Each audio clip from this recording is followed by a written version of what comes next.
चलिए, डाउनलोड सब लोग कर चुके हैं, तो पहले आने के लिए थैंक यू सभी लोग। तो आप अपने अपने लिए एक बार ताली खाली मार लीजिए, ठीक है।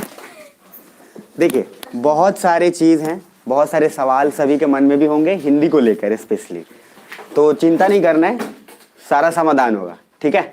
और जितनी भी खुजलियाँ हैं सारी जो लेकर आए हाथ खड़े करिए एक बार। चलिए ठीक है, आइए। तो नोटबुक जो लेकर आए हैं बढ़िया है। एक वहाँ पे चेयर एक दे दीजिए राजन, पीछे आपसे।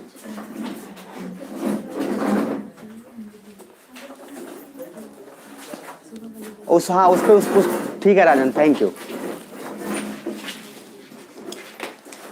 तो सभी लोग सुनिएगा, अभी तक फिलहाल जितना देर अभी है अभी तो कोई बोर नहीं हो रहा है ना। अब मैं एक शायरी सुना देता हूँ, उसके बाद आगे बढ़ते हैं, ठीक है। सुनना है नहीं सुनना है? देखो, मुझे सुनाना होगा तो सुनाऊंगा, नहीं तो नहीं सुनाऊंगा, ठीक है। तो वापस से एक चीज करते, उधर से क्लियर आ रहा है इसमें मुकेश जी? अच्छा कोई नहीं, ठीक है, आपको सुना। हाँ अभी है उसका, तो अभी बस करके और यहाँ ध्यान से सुनिएगा, उसको चलाइएगा मत, साउंड उसको कर लीजिए, अभी रहने दीजिए, ठीक है। नोटबुक और पेन एक बार हाथ में रखने से पहले 2-3 बातें सुनना देता हूँ।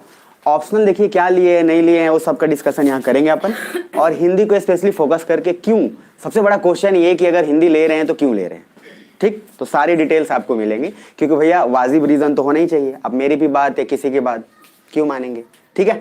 तो चलिए इसी बात पे एक बोल देता हूँ और आगे बढ़ते हैं। जो मैं बोला भी था पहले, तो जो सुन चुके हैं उनका फिर से सुन लेना, कान पक जाए तो कोई बात नहीं। तो दिमाग में रखिएगा, तूफानों से आंख मिलाओ, सैलाबों पे वार करो, इन मल्लाहों का चक्कर छोड़ो, तैर के दरिया पार करो। इसका मीनिंग सिंपल ये है, 1 साल आपको लगाना है यार, हजारों लाखों लोग आपको बोलने वाले हैं कि नहीं होगा बेटा तेरे से, तू रहने दे, और बीपीएससी तो बिल्कुल नहीं होगा। मोतिहारी में माइंडसेट बन चुका है खाली जनरल कंपटीशन का, कि अपन अपनी औकात सिर्फ जनरल कंपटीशन की है। आपकी औकात डिसाइड करने वाला आपके अलावा कोई और है क्या? यार आप डिसाइड करोगे ना कि क्या करना है नहीं करना, लेकिन इधर माइंडसेट है सिर्फ एसएससी। मुझे एसएससी रेलवे से प्रॉब्लम नहीं है, प्रॉब्लम इस बात से है कि अगर आप खुद अपना लेवल घटा ले रहे हैं तो कैसे काम चलेगा। आप चाहते हो क्या कि अगर आपकी औकात अगर आईएएस बनने की है और आप एसएससी बन के खुश रहोगे क्या? आप खुश रह सकते हो, मैं खुश नहीं रहने दूंगा, क्योंकि मैं जानता हूं कि आपकी औकात जब आईएएस की है तो यहाँ अरे रहना चाहते हो, यस और नो, मतलब करना है नहीं करना है? यस एक साथ बोलिएगा, यस और नो। चलिए अब हिंदी का पार्ट आते हैं और हिंदी को मजेदार तरीके से समझते हैं। पहले बात कि भैया 2-3 तरीके से हम लोग इसको डायमेंशन में डिस्कस करेंगे कि हिंदी ही क्यों। तो पहला क्वेश्चन मार्क वाई, ठीक। तो सुनिएगा पहली बात, ऑप्शनल को बताने से पहले कुछ चीजें बता देता हूं आपको जो दिमाग में आपके बैठ जाए, फिर उसके बाद इस पर डिस्कशन करेंगे। सब लोग अब नॉर्मल कंफर्टेबल हो चुके हैं? गुड। देखिए आईएएस के एग्जाम में, और आराम से और प्लीज ध्यान से सुनिएगा, ये सभी के लिए इतना इंपॉर्टेंट है कि आपको बहुत कुछ क्लियर होगा, ठीक है। तो आईएएस के एग्जाम के लिए आप इतना बस समझ के रखिएगा कि वहां पे ऑप्शनल होते हैं 500 नंबर के, 2 पेपर होता है ऑप्शनल का। मैं आईएएस का भी बता रहा हूं आपको, इसी को हम बीपीएससी में भी समझेंगे। बीपीएससी में होता है 300 नंबर का, ठीक। अभी सिर्फ समझिएगा आराम से, हम दोनों को इसलिए कैटेगराइज करके कर रहे हैं क्योंकि यूपीएससी और बीपीएससी में ज्यादा कुछ खास अंतर भैया रह नहीं गया है, क्योंकि बीपीएससी ये पूरा कॉपी पेस्ट करने लगा है यूपीएससी के प्रीवियस पैटर्न का। और मैं बोला था आपको, इस दुनिया के जो भी टॉपर हैं जो बीपीएससी के हैं, लेके आइए उनको, सब का सब यूपीएससी का तैयारी किया हुआ है। कोई ऐसा नहीं है जो खाली बीपीएससी की तैयारी करके निकाल लिया, और अगर वो निकाल लिया है तो बहुत निचले रैंक पे है। किसी भी टॉपर को आप देखिएगा, मेरी बात समझ रहे हैं जाके, और ये जो मैं बोल रहा हूँ ये सारी चीजें नेट पे अवेलेबल हैं, ठीक। तो यूपीएससी का जब तक आप सिलेबस जो नहीं पढ़ेगा, मैं बार बार बोल देता हूँ, उसका बीपीएससी शायद निकल जाए कहीं बाल उड़ने के बाद, चाहे वो भी मतलब सपने में भी निकले तो बहुत मुश्किल है, क्योंकि बिना यूपीएससी के बीपीएससी आपका नहीं होगा। अब सुनेगा इधर सभी लोग, बोर्ड नहीं हो रहा है ना अभी, इधर देखिएगा प्लीज, नींद आए सो जाना, जिसको जाना होगा गेट खुला हुआ चले जाना, ठीक है। अब देखिएगा बीपीएससी का मार्क्स ऑप्शनल का कितना है 300 और आईएएस का है 500। अगर मैं टोटल बात करूं ना, टोटल, तो आईएएस का टोटल एग्जाम होता है 2025। अभी सुनिएगा, इस नंबर पे मत जाइएगा, मैं एक आइडिया आपको बता रहा हूं। उसमें जीएस का पेपर होता है, जैसे जीएस का आपको जितना सारा पेपर है उसमें होगा ही होगा। अब एक बात को समझिएगा, मैक्स टू मैक्स आप जीएस में कितना भी लाएंगे, आप एक बार नोटबुक पहले निकाल लीजिए सभी लोग, और ऊपर में सिर्फ हेडिंग दीजिएगा why Hindi as a optional. पहले एक बार दे दीजिए, पार्ट बाई पार्ट करेंगे जल्दी से।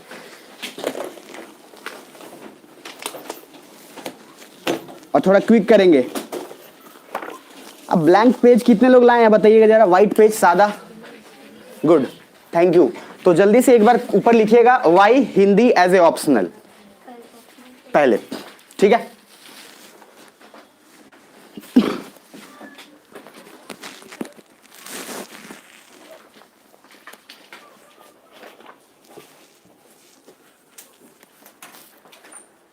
लिख लिए होंगे?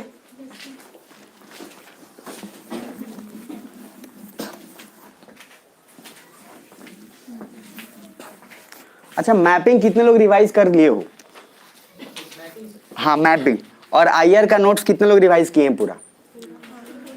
तो आईआर का होने वाला है टेस्ट, ठीक है, तो रेडी रहिएगा।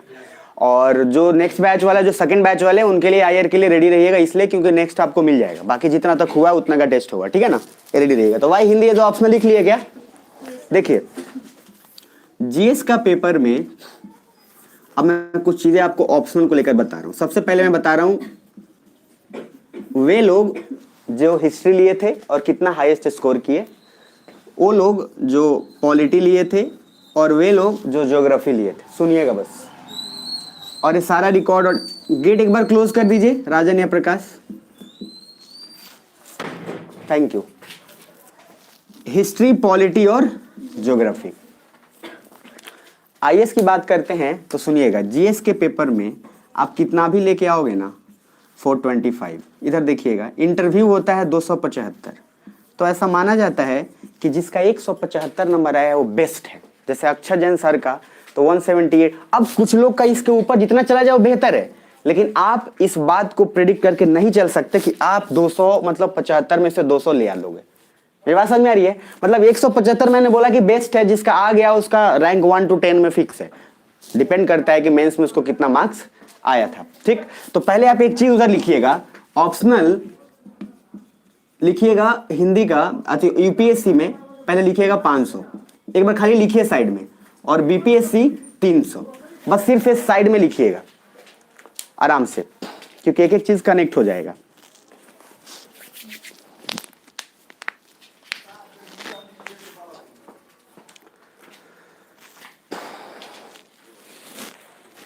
लिख लिए? गुड। अब देखिएगा, आईएएस बनने के लिए सुनिएगा, प्रॉपर आईएएस मतलब प्रॉपर अगर आपको आईएएस के रैंक में आना है तो 1050 नंबर आपको चाहिए। कितने में से? 2025 में से कितने नंबर आने चाहिए? 1000। सुनते जाइएगा, यहां तक सब अभी थोड़ा सा समझ में आ रहा है। अभी मैंने दो चीज बोला, यूपीएससी का ऑप्शनल 500 नंबर का और बीपीएससी का 300 नंबर का। तो आईएएस बनने के लिए कितना चाहिए अपने को? 1050। अब सुनिएगा, आप जीएस में कितना भी 30 मार्क हो ना, मतलब आप एल्बर्ट आइंस्टीन के जेनेटिक्स आपके अंदर आ गया हो, या फिर न्यूटन का जीन्स आ गया हो, तो कितना भी आप पढ़ के जाओगे ना तो खींच के मैक्सिमम 410 जाएगा। बहुत है ये, मतलब मैं बोला ना, मतलब मैं चरम सीमा बता रहा हूं। और सुनिएगा, चूंकि यूपीएससी में एसए का भी पेपर होता है, और उसके बाद मैंने क्या बोला, इंटरव्यू, ये सब मैं वो बता रहा हूं जहां से आपका सिलेक्शन बनेगा और आपको रैंक मिलेगा। तो अब एसए और इंटरव्यू कितने का? ये पहले प्रॉपर आईएएस बनने के लिए कितना चाहिए? 1050। अब सिर्फ एक लाइन और लिखिएगा आराम से, फॉर आईएएस 1050/2025। पहले आराम से लिखिएगा, और प्लीज ये बहुत इंपॉर्टेंट है इसलिए लिखिएगा ये, और इसलिए मैं कोई जल्दीबाजी भी नहीं कर रहा, आराम आराम से बिल्कुल, क्योंकि ये बहुत इंपॉर्टेंट है जानना। अधिकतर लोगों को पैटर्न पता ही नहीं होता है।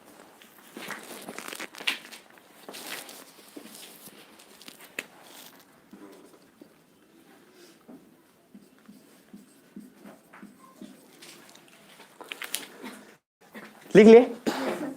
सुनिएगा, अब आईएएस के लिए मैंने बोला 1050 चाहिए, जीएस में आप 30 मार्क हो तो 410 ले आएगो। एसए का पेपर होता है आईएएस में तो 200 नंबर का पेपर होता है, जिसमें मैक्सिमम 160 से ज्यादा कभी नहीं जाता, 160 मान लिए। और सुनिएगा, इंटरव्यू कितना है? 275। 275 में से मैंने हाईएस्ट कितना बोला? 175। तो मैंने जो भी लिया है वो क्या लिया, मिनिमम या मैक्सिमम, मिनिमम या मैक्सिमम, मैक्सिमम। अब सुनिएगा, अगर इसको कैलकुलेट करिएगा अभी आराम से, तो 410 मान लिया मैक्सिमम, 160 और 175 कैलकुलेट करिएगा तो लगभग 745 के करीब होगा। 745 के करीब हो रहा है क्या? कैलकुलेट एक बार करके देख लीजिए। देखिए अगर ये नहीं भी हो रहा है तो कोई बात नहीं सर, ठीक है, सुनिएगा। बट कैलकुलेट किया हुआ है अपन, तो थोड़ा काम करके आए हैं, ठीक है। तो सुनिएगा, जहां गलती हो उसको हटा दीजिएगा। मान लीजिए आपको कितना आ गया, 745। सुनो, आईएएस बनने के लिए कितना चाहिए, 1000। अभी भी आपको 305 नंबर चाहिए। अरे 305 चाहिए कि नहीं चाहिए? 305 चाहिए ना? सबको समझ आ रहा है बात? तो अभी अगर आपको 305 आ जाए तो आप प्रॉपर आईएएस बन जाओगे। यहां तक समझ आ रही है? मतलब आप थे पूरा तेजू खां, तिस्मार खां, एल्बर्ट आइंस्टीन के बाबा, दादा, चाचा सब थे आप। तो आपने जीएस में स्कोर कितना किया है? 745। पूरा इंटरव्यू सब मिला के, ऑप्शनल को छोड़ के जितने पेपर होते हैं आपने उसमें कितना स्कोर किया? 745। लेकिन अभी भी आपको 305 नंबर चाहिए, तब आप आईएएस बनोगे, नहीं तो फिर रेलवे पे जाना। अभी समझ रहे हैं यहां तक? अब ये 305 नंबर का क्या है उसको समझना है। अब मैंने इधर ऑप्शनल कुछ लिखा है, सुनिएगा, इधर ऑप्शनल लिखा है मैंने। अब ये 305 नंबर मैंने सिर्फ लिखा है ऑप्शनल के लिए। अब एक बात को समझिएगा, आज तक का रिकॉर्ड है साहब, आज तक का, और ये सारा कुछ डीओपीडी के वेबसाइट पे अवेलेबल रहता है पूरा। एक ही एक आदमी का मार्कशीट आप आईएएस का निकाल सकते हैं प्रॉपर, कोई दिक्कत नहीं है। बट समझिएगा उतना करने की क्या जरूरत है, हम जब उतना कर ही रहे हैं तो। अब सुनिएगा, हिस्ट्री हाईएस्ट, अच्छा ठीक है, पहले ये वाला लाइन लिख लीजिए, पहले आराम से, पहले थोड़ा सा इसको जरूर लिख लीजिए, 745 प्लस 305 ऑप्शनल, यहां तक, क्योंकि ये क्लियर होना जरूरी है। इसको ऐड कर लीजिएगा और यहां लिख लीजिए 305 ऑप्शनल। पहले आराम से इतना कर लीजिए, नहीं तो बहुत तेजी से निकल जाएंगे।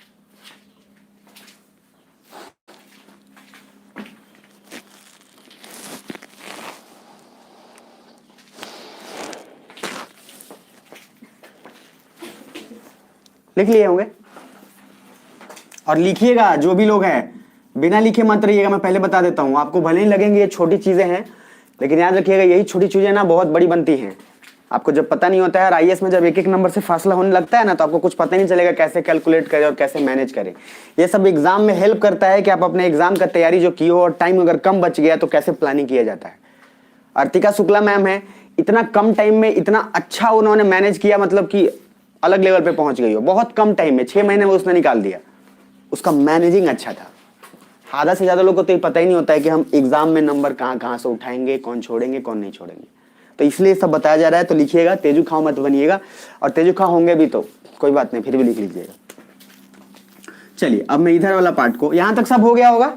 तो कुल मिला के अभी तक का डिस्कशन ये हुआ है कि 1050 नंबर अपने को चाहिए आईएएस बनने के लिए। उसमें से हम लोग 745 नंबर मान लीजिए ला चुके हैं, और हमें अब चाहिए कितना? 305। तो अब हम इस ऑप्शनल को डिस्कशन कर लेते हैं। अब सुनिएगा, हिस्ट्री में आज तक का हाईएस्ट रिकॉर्ड है, सुनिएगा, 2 लोग का मात्र।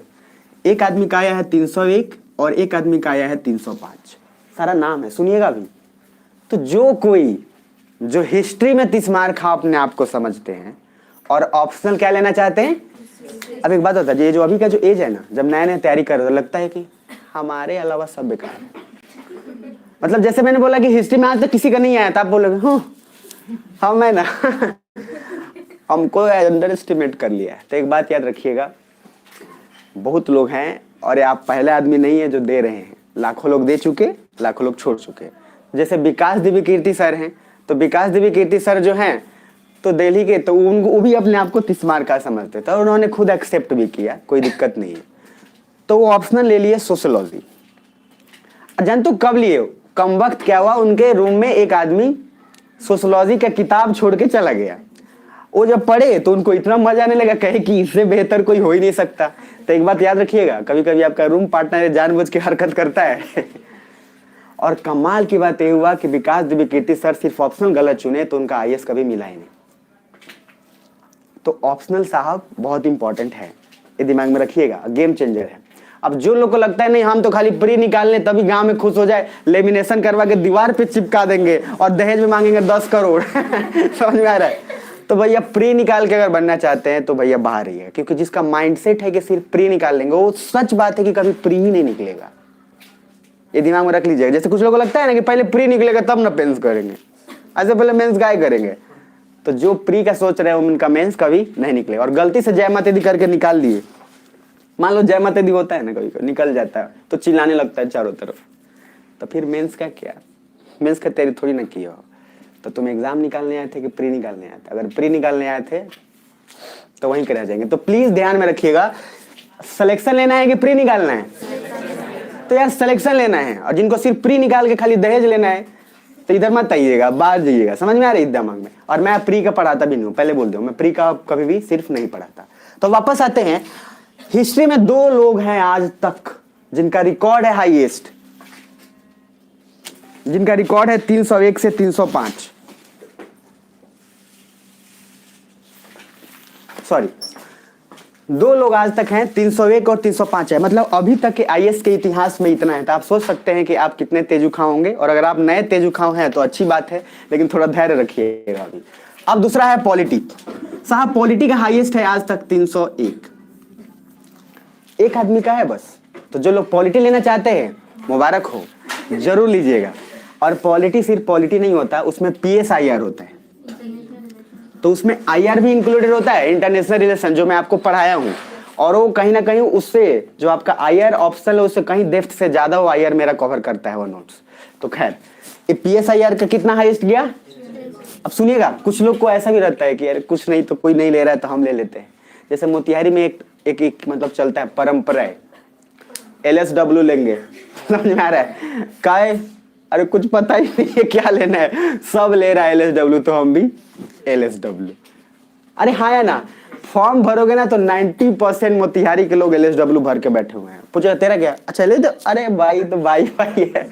अरे समझ में, कभी नहीं निकलेगा। आगे अब थोड़ा ज्योग्राफी पे आते हैं। आज तक का हाईएस्ट है 291, आज तक का 291।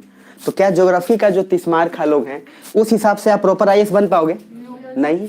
अगर उस हिसाब से पॉलिटी देखोगे तो बन पाओगे? No sir. और उस हिसाब से हिस्ट्री में देख पाओगे तो चांस बहुत कम है।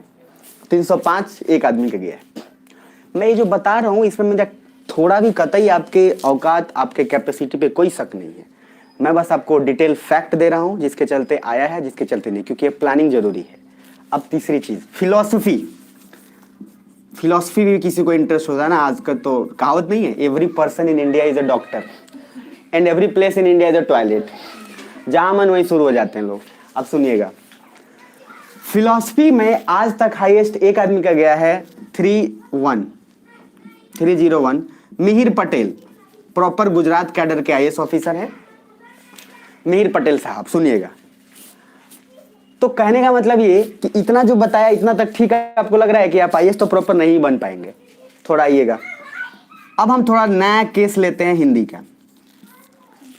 अब सुनिएगा ध्यान से, 310 से लेकर 325 के बीच में 11 लोग। अभी सुनिएगा, और सुनने से पहले एक काम करिए, पहले ये वाला जरूर फैक्ट लिख लीजिए क्योंकि मुझे लिखवाना है। हिंदी को छोड़ के ऊपर वाले तक पहले लिख लीजिए आप, ध्यान से जल्दी से लिखिएगा।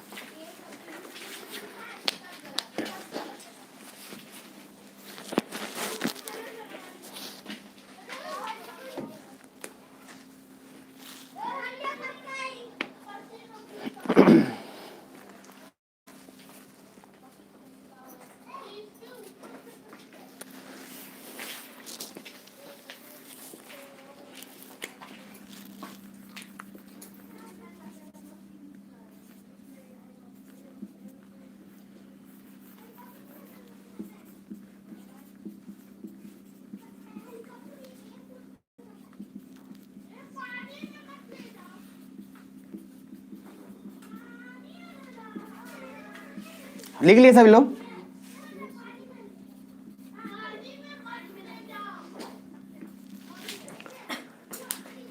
अब बोर तो नहीं हो रहा ना कोई? चलिए समझिएगा, मैंने बोला था हिस्ट्री में आज तक का 2 ही लोग का हाईएस्ट है 301 305। पॉलिटी में 301 है, एक हाईएस्ट इसमें और भी है 312, लेकिन ठीक है, इसको अभी हम नेग्लेक्ट करके रखेंगे, क्योंकि ये जो सर और सब लोगों ने जब फैक्ट मांगा था तो इन्होंने अपना मार्कशीट नहीं भेजा था, तो हम उसको कंसीडर नहीं, मतलब एक पूरा कंसीडर किया जा रहा था कि अगर आपका हाईएस्ट है तब अपना कम से कम खाली रोल नंबर और मार्कशीट भेज दीजिए, तो नहीं भेजे तो इसको कंसीडर नहीं करेंगे। 301 ज्योग्राफी में हाईएस्ट आज तक 291, फिलोसफी में 301 एक आदमी है मिहिर पटेल, और हिंदी में अब सुनिएगा 300 प्लस, यानी कि 310 से 330 की बात करें तो 11 लोग का अब तक आया है। 290 से 310 9 लोग हैं, और 250 से 290 तक 7 आदमी। मैं कुल मिला के अगर बात कहूं तो जोड़ के देखो 11 9 20 और 7 27। मैं कहना ही चाहता हूं इन सब में किसका प्रोपोर्शनल आपको ज्यादा लग रहा है। और एक बात याद रखिएगा, कुछ लोग बोलेगा आपको, पहले लिख लो तब बता देते हैं। हिंदी में लिख लो 300 प्लस 11 लोग, 290 से 310 तक 9 लोग, और 250 से 290 तक 7 लोग। मैं वापस रिपीट कर दूंगा, चिंता मत करना, परेशान नहीं होना, आराम से लिख लीजिएगा। पीछे जिनको नहीं दिखेगा मैं बोल दूंगा, टेंशन नहीं लेना है, ठीक है। सभी लोग लिख लिए हैं क्या? पीछे दिख रहा है प्रकाश, प्रिंस? चलिए, तो इस हिसाब से आपको थोड़ा बहुत आइडिया तो मिल गया होगा। हिंदी में 300 प्लस मतलब 11 लोग, 310 से 330 के बीच में, 290 से 310 9 लोग, और 250 से 290 7 लोग। चलिए इसी बात पे आगे बढ़ते हैं। अभी हम लोग फर्स्ट टॉपिक डिस्कशन कर रहे हैं कि वाई हिंदी, उसको समझने के लिए पूरा का पूरा पीछे का मैंने आपको जत्था समझाया। अब सुनिएगा जरा ध्यान से। तो इस हिसाब से देखा जाए तो हिंदी, और सिर्फ हिंदी लिटरेचर में ये नंबर है। अब पंजाबी साहित्य कोई लिया, कोई उर्दू भी लिया है, कोई इंग्लिश भी लिया है, हर लिटरेचर का नंबर हमेशा ठीक रहा है। सुनिएगा ध्यान से। अब ये बात अगर कोई नहीं पचा पाए, कुछ लोग बोलेगा कि नहीं मेरा इंटरेस्ट हिंदी में नहीं है, कुछ लोग ये भी बोलते हैं। तो एक बात बताओ, आपके इंटरेस्ट से आपको आईएएस बनना है कि जो जरूरी है वो करके आईएएस बनोगे? नहीं जी, हम इंटरेस्ट है तो हम फिलॉसफी, मतलब सामने वाला हिंदी लिया हुआ है और हम क्या लेंगे? फिलॉसफी। और हाईएस्ट फिलॉसफी का कितना है? 301। तो सामने वाला 1 से हम लाठी से बोले इसको कपार फाड़ देंगे। और सामने वाला क्या लिखा हुआ है? सामने वाला लिया हुआ है 1 एक बार मारेगा द आप गए। तो भैया जिंदगी आपकी है, आप या तो लाठी लीजिए चाहे 1 लीजिए, वो मैं आप पे छोड़ता हूँ, मेरा काम बस बताना है, ठीक है साहब।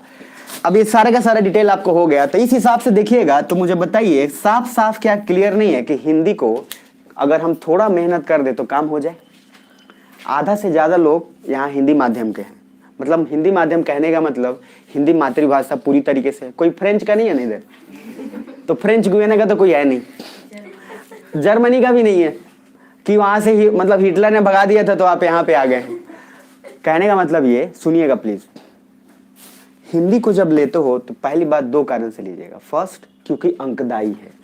इसके अलावा इंटरेस्ट, आपका ग्रेजुएशन, आपका बैकग्राउंड कुछ मैटर नहीं करता, सब फालतू की बातें हैं। नंबर आता है, लीजिए कि आईएएस बनना है। अगर आप चाहते हैं कि नहीं हम आईएएस नहीं बनना, हमको पीएचडी करना है, तब तो कुछ भी लो, तब आपको क्या फर्क पड़ता है। लेकिन आप आईएएस बनने आओगे पीएचडी करने, यार आईएएस बनना है ना, मतलब आप अगर एसडीएम बीपीएससी या आईएएस की मैं बात करूं तो वो बनने आओ ना कि पीएचडी। भाई पीएचडी बहुत लोग डिग्री लेके घूम रहे हैं और पीएचडी करने के बाद लाइब्रेरियन का कोर्स करते हैं कि चलो कहीं लाइब्रेरियन में जॉब मिल जाएगा। समझ रहे हो, बहुत लोग हैं एग्जाम्पल। तो ये बताता है कि हम कितना ज्यादा मेहनती से पढ़े। अब वापस आइएगा, हिंदी का एक पार्टी हो गया। दूसरा, अब दूसरा फायदा, यार ये बहुत छोटा सिलेबस है, बहुत छोटा। जो मैंने आपको डाउनलोड करवाया है वो एक्चुअली हिंदी का सिलेबस है। अब सुनिएगा, तीसरा बात, स्टैटिक है यार, इसमें कुछ चेंज ही नहीं करना करंट अफेयर के साथ। सुनो, अगर पॉलिटी लिए हो ना, हर महीने में आपको अपडेट करना पड़ेगा। आप अगर हिस्ट्री लिए हो तो अपडेट नहीं सही, लेकिन आपको आर्ट एंड कल्चर का उसमें फिर करना पड़ेगा, और सिलेबस इतना बड़ा है।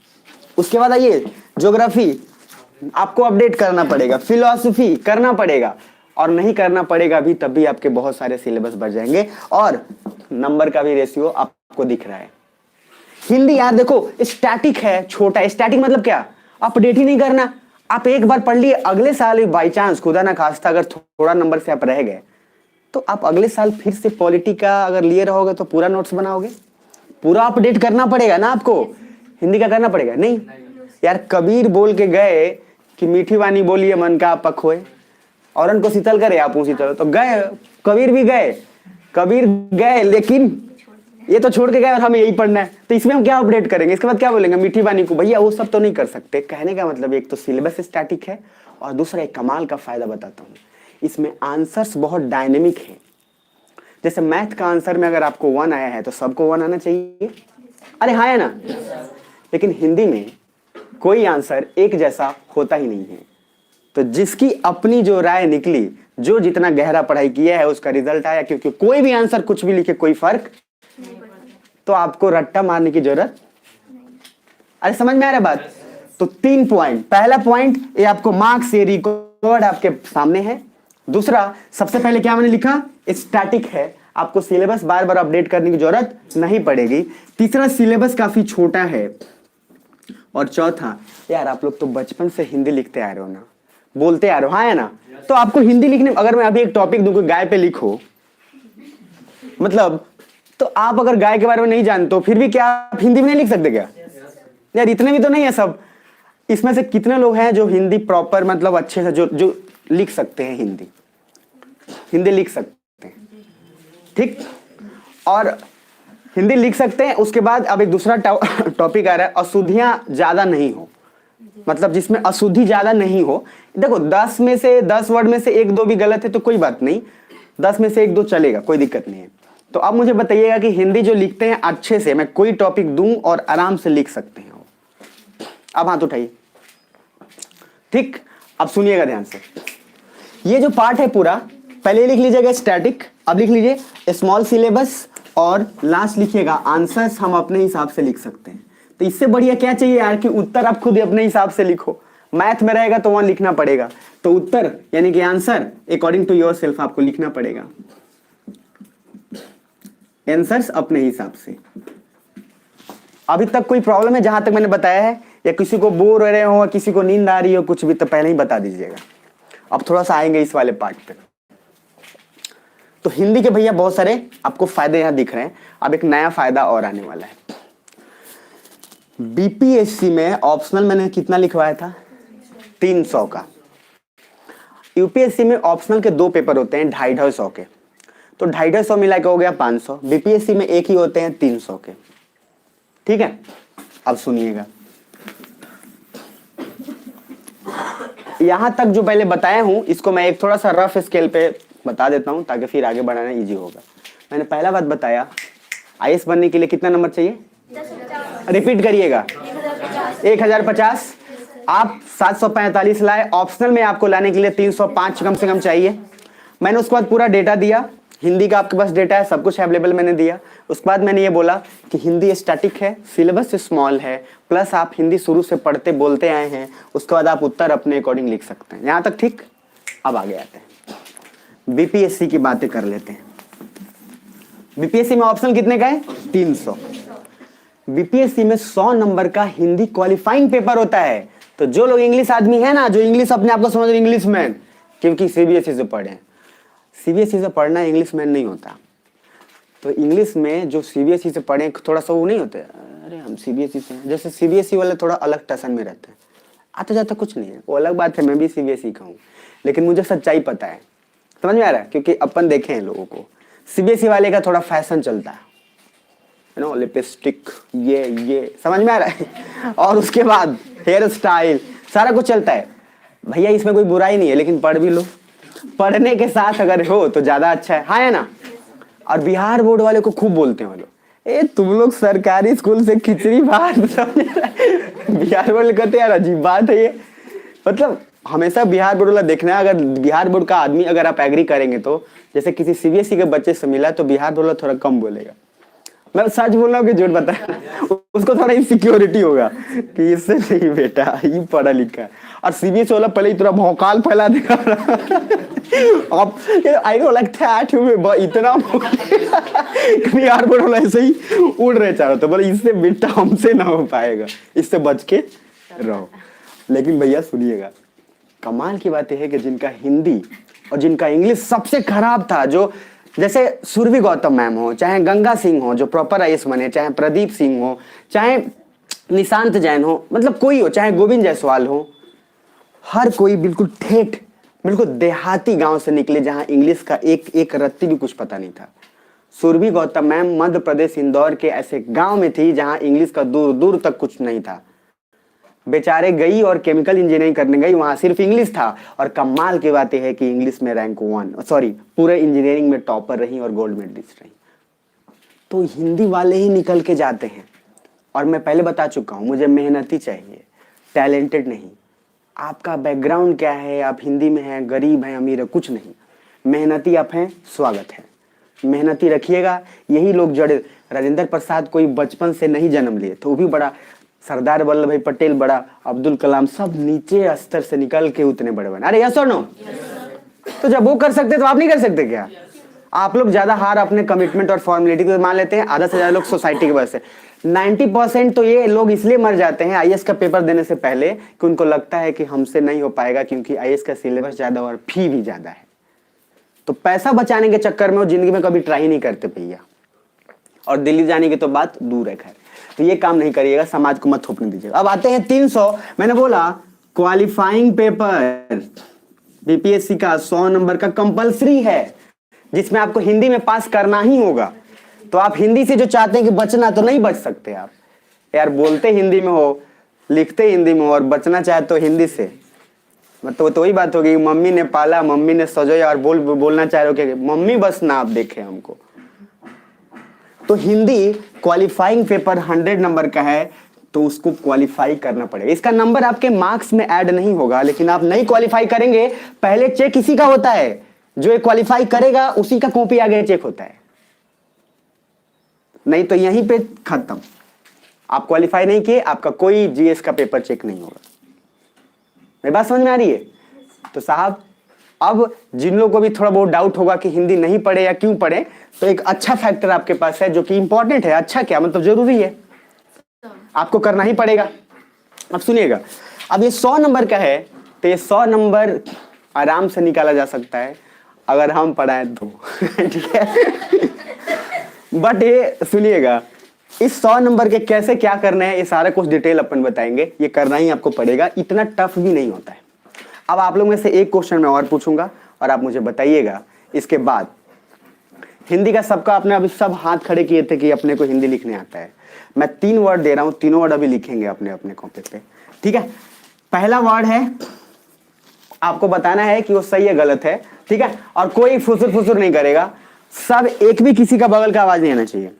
आप खुद अपना उस नोटबुक पर देख के मुझे सही या गलत बताएंगे। ठीक है, तो पहले लिखिए उज्जवल, जल्दी से उज्जवल। और कोई ना चेपेगा ना कोई कुछ बोलेगा, बस लिख के अपने पास रखिएगा, मेरे को मत दिखाइएगा। इधर मैं लिख दूंगा। उज्जवल लिख लिए? अब लिखिए अतिशयोक्ति। अतिशयोक्ति, अरे अतिशयोक्ति बात बढ़ा चढ़ा कर बोलना। अतिशयोक्ति, सुनो सुनो, भगवान ने 2 कान दिया है ज्यादा सुनने के लिए, मुंह एक ही दिया है कम बोलने के लिए। अतिशयोक्ति लिख लिए? अब श्रृंगार लिखिए, श्रृंगार। कितना मजा आ रहा है, सोच के देख रहे हो? आईएएस बनने का सबसे ब्यूटी है, जो लोग नहीं तैयारी करना चाहते हैं, बोला ना कि वहां दिल्ली में बाजीराव एंड रमी में 40-42 साल के लोग, 45-55 साल के लोग तैयारी करने आते थे, सिर्फ इसलिए नहीं आईएएस बनना है। सिलेबस इतना अच्छा है कि जो इंसान आप इस प्रोसेस में बन जाओगे ना, कहीं पे जाओ धूम मचा दोगे किसी भी फील्ड में। आईएएस का बस यही फायदा है। इसीलिए आईएएस ऑफिसर का जो जो सिर्फ मेंस क्वालिफाई किया उसको कंपनी का सीईओ बनाया जाता है डायरेक्ट। जो मेंस अगर क्वालिफाई किया, जो इंटरव्यू से अगर आया, तो आप लोग सोचते हो आईएएस नहीं हुआ तो क्या, तो आपको पता नहीं है, हर बड़ी बड़ी मल्टीनेशनल कंपनियां आईएएस का जो प्री और मेंस निकाला है उसको हायर करती है। अगर प्री आपने 2 बार 3 बार निकाला है तो आपको अलग, मेंस अगर आपने 1 बार भी निकाला है तो आपको अलग, और इंटरव्यू से निकाला है तो आपको अलग। वो पोस्ट लोग हायर करती हैं जहां करोड़ों के पैकेज और सारी चीजें होती हैं। उनको पता होता है कि आईएएस की तैयारी में क्या होता है। अब सब लोग लिख लिए होंगे? अब वहीं से पीछे से एक बार दिखाते जाएंगे। प्रिंस आप दिखाइएगा, दिख जाएगा मुझे, मेरी आंखें नाके कान बहुत तेज हैं। चलिए ठीक, प्रकाश ठीक है, मुकेश जी आप दिखाइए। हाँ नहीं कोई भी, अभी बता देता हूं मैं। ठीक, आप दिखाइए। राजन आप दिखाइए, आप दिखाइए, आप दिखाइए। पूजा आप दिखाइए। आप दिखाइए, आप दिखाइए। हाँ दिखाइए। सॉरी हाँ ठीक, आप दिखाइए अरुण। गुड। अब बच्चे कौन, हाँ साले आप दिखाइए। ओके दिखाइए। आप दिखाइए, आप दिखाइए, दिखाइए।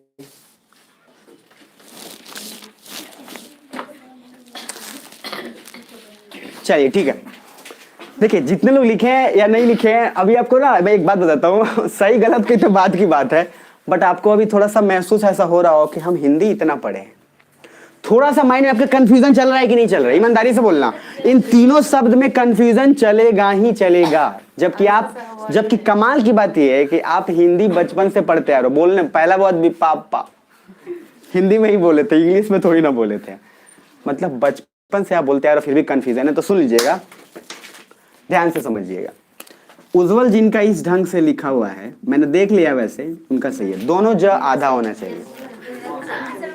आप सुनिएगा, कोई आ ऊ नहीं करेगा, चू चा कुछ नहीं, बस अपना देखिएगा सुनिएगा। तो अपने जहां पे लिखे हैं उसको कोई अब ऐसे नहीं बदल लेगा, ऐसे हटा नहीं देगा।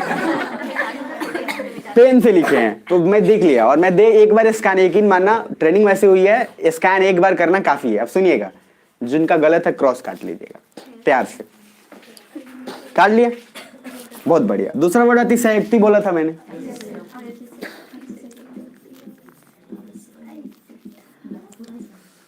अब इसमें पूरा सब बहुत लोगों का नहीं होगा, तो जिनका ऐसा हो उस पर सही मान लीजिएगा।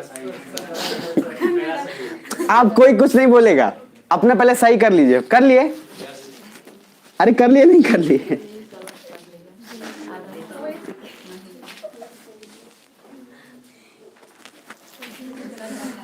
मैंने नंबर वाला सब बताया था आपको, नंबर वाला, अरे नंबर वाला सब मतलब जो मार्क्स वाला मैंने बताया था सब लिख लिए थे ना, कोई छोड़ा नहीं था ना? कोई ऐसा सोच रहा हो जो नहीं हमको सब पता है हम नहीं लिखे, तो वो भी लिख लेना। और तीसरा क्या बोला था? अब देखो श्रृंगार, कुछ लोग जो लिखे हैं ऐसा लिखा हुआ है, गलत है सर, ये गलत है। सुनिएगा ऐसे लिखे हुए हैं ना। अब एक आपको कमाल की बात समझो, पहले काट लीजिए, प्यार से काट लीजिए। काट लिए? और कुछ लोग यहाँ पे कमाल की बात ऐसे भी लगाए होंगे, चंद्र बिंदु कुछ लोग भी लगाए होंगे, चंदा मामा से थोड़ा ज्यादा प्यार है, ठीक है लगाए होंगे, झूठ मत बोलिएगा, देखे हैं तो बिंदी से थोड़ा प्यार होता है, ठीक है तो हम लोग क्या है, भारत के वासी है ना। सुनिएगा, अब थोड़ा इधर, आप लोग अब घबरा तो नहीं गए तीनों वर्ड से? अरे गिनती कैसे, मात्र 5-10 ही वर्ड है, तो घबराइए मत कि हमारा क्या होगा। मात्र 5 से 10 वर्ड ऐसे हैं पूरे हिंदी में जहां पे आपको कंफ्यूजन हमेशा होगा।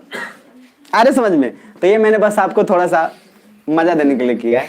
बाकी सुनिएगा, आप समझिएगा, आज तक आपने श्रृंगार लिखा है, लेकिन एक बात आपको नहीं पता होगा, सुनिएगा, ये जो है ना, ये है सा, ये क्या है आप समझिएगा।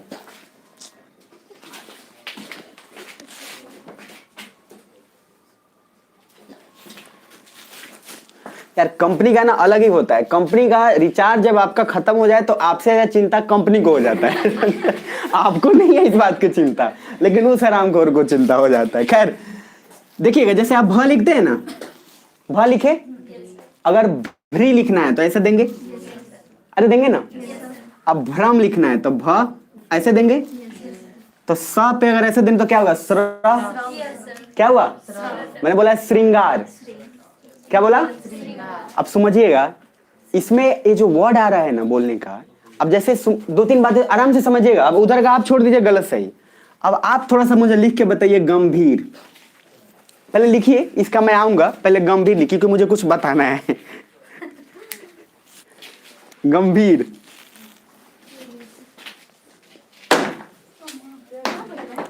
कोई बात नहीं, लिख लिए गंभीर। अरे लिख लिए नहीं लिख लिए, चलिए सुनिएगा इधर। अब बगल वाला बोल रहा होगा तेरा क्या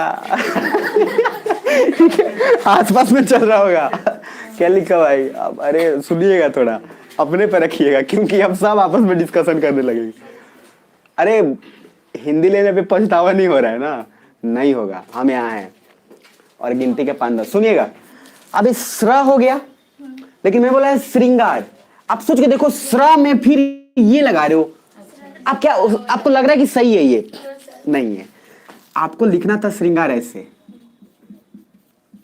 मतलब स री, जैसे भ री भ्री हुआ, तो उसी तरीके से स और री और ऊपर अंग और फिर। तो अब पहले अपना सही कर लीजिए जल्दी से।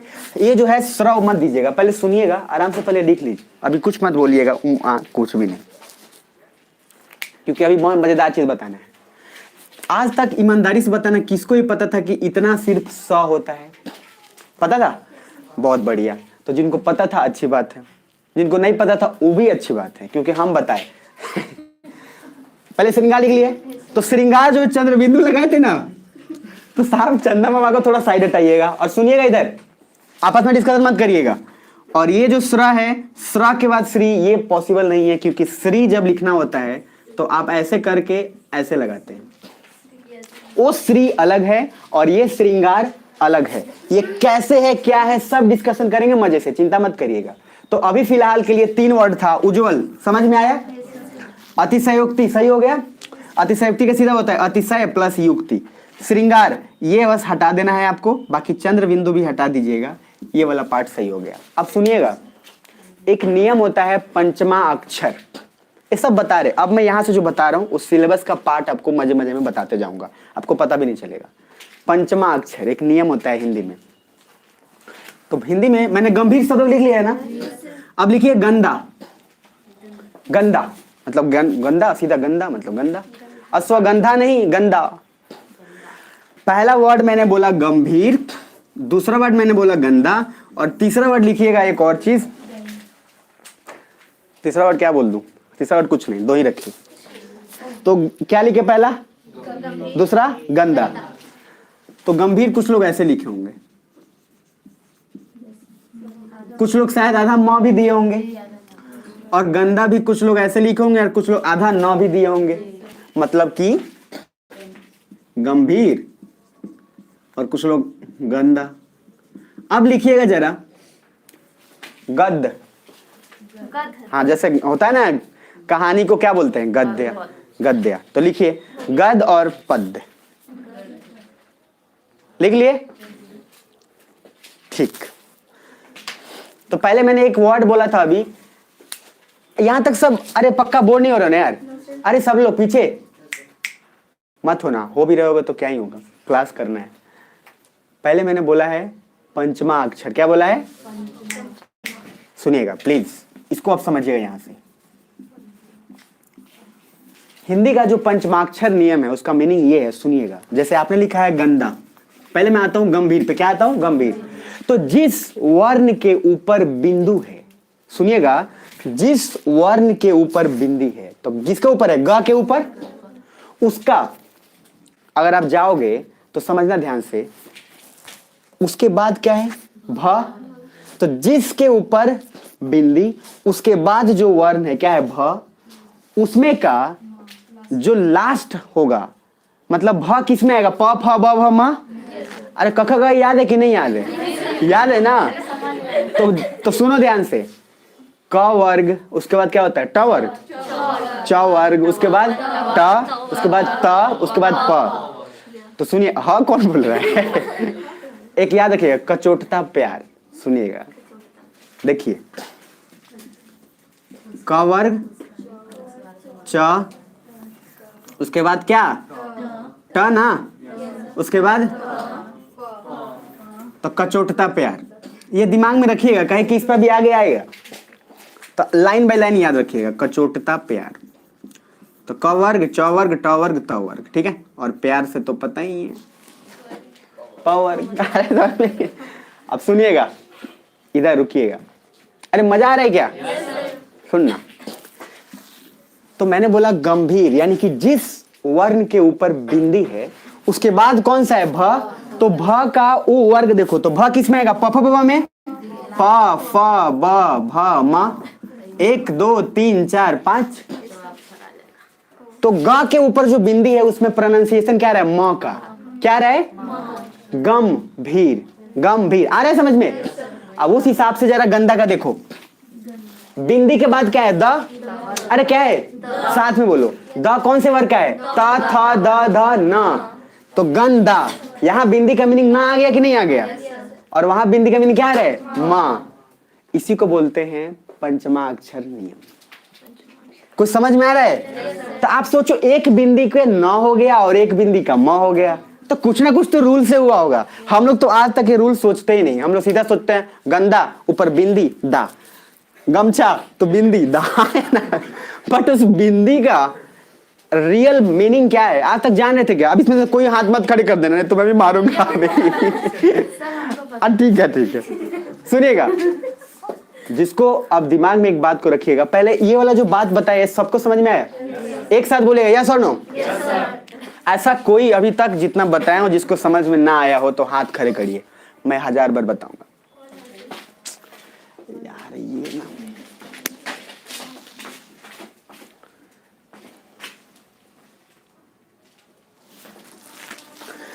ठीक है। तो हिंदी का पंचमाक्षर नियम पता चला? आपको पता है, मजे मजे में आपको पता नहीं है, बट एक टॉपिक और पढ़ा दूंगा तो आपका लगभग फर्स्ट पेपर का फर्स्ट पार्ट खत्म हो जाएगा। अरे यार रुको रुको रुको रुको, इसको कुछ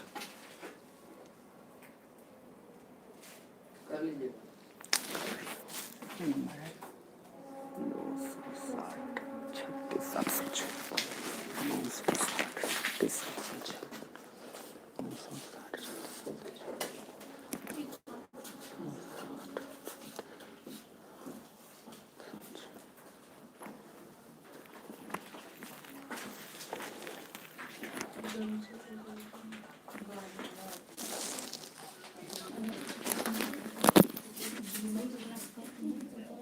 हेलो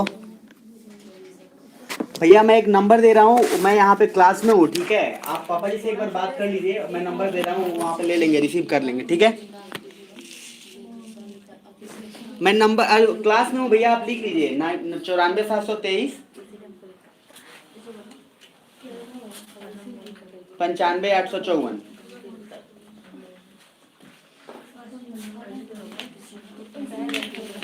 सॉरी, सुनिएगा, आइए।